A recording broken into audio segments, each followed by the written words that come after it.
out of the 95 billion, yung 79 billion, ito yung internally, ito yung sasabi ni Congressman Castro, huwag namin pakialaman yung bahay nila.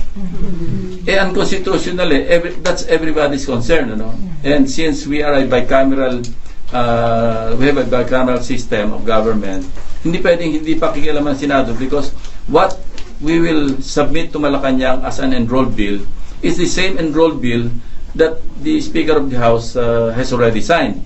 And we will not also allow the Senate President, our Senate President, to be exposed to possible criminal charges or criminal investigation later on, because that's tantamount to falsification of the records of yung legislative process, di ba? Kasi record yan, ang sinecertify kasi pag nagpirma ng enrolled bill, na yun yung inaprubahan namin sa plenaryo, which it is not.